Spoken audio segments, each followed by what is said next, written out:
Asıl başka ne emekli? Yan kaydan zatlarım alay. Bolor ya. İneyim. Bir çaynak yok çayım alaydı. Anna goja seredin mehmanlara.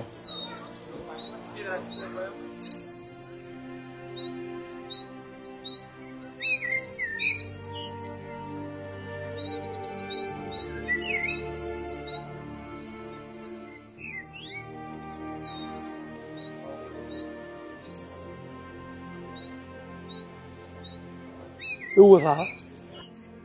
Assalamu alaikum. Ve aleykümselam. Uzağa siz mi? Men tanımadım da siz kim? Men tanımadınız mı? Yok, tanımadım ni. Allah aşkına. Men Lezzetli Tamdır'ın başlığı. Oğlum. Siz sebepli başlığı. Ağamcan, tanımadınız mı? Şu hal ölmedim de enim başlar. Men onu birin gurrun var. Şeytini de hak kovurdu.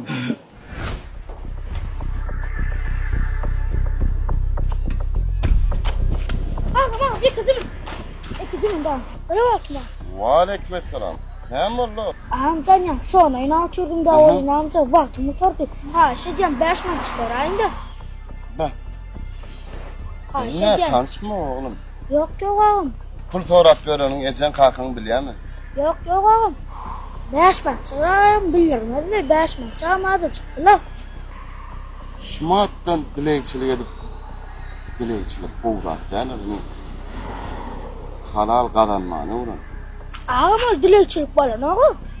Vah. Gözünden bir koğu yerin çağırsan haberlara ne yaptır ecenlerden doğru mu?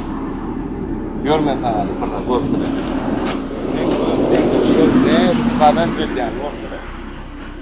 Sen onu ödün pul kazanıp başlasan son oynamana yağdın olmaz. Göremeden o zaman şeylerin de var görmeden. Nereden ödün ancak oğlum? Maşinle cemere konuyordu. Halal kazanç değil yani.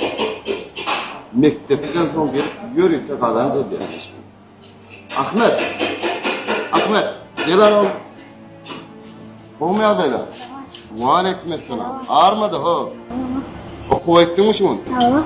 Geliyem işe başladım. Tamam. Ahmet, ne yaşındasın efendim? Yardımcı kılar 9 yaşında. 9 yaşında. Mektepten son gelip yürüyüp işleyen ha. Son oynamana vaktin var mı lan? Yok. Marader. Var Ahmet, var işler var. Marader. Kasım'dan öğüşüne metbet yaşlı olan. Ahmet şu yaşlarında hüner sayladı. Yok sen beni gari iş görüyor musun? Var ha başka yerde. Bağdarlar var, restoranlar var. Onun bunu akıp tügür dastafet. Görüyor musun denge usulü hem işletti? Var ha kazancık bana sevda merkezler var. Böyle okuma, kağıt geçip vermen kazancık bana. Şunun mu? Ne adamdan pul soramazsana söz ver.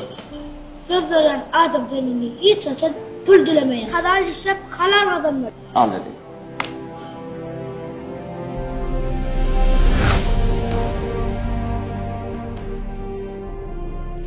Ha, ne adıma işte.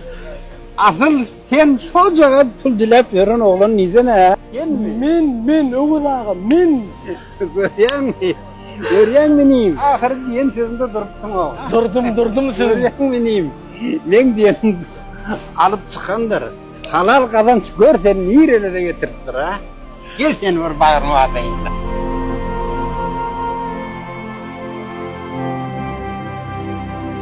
Oğlum çağıran kız Uzağa.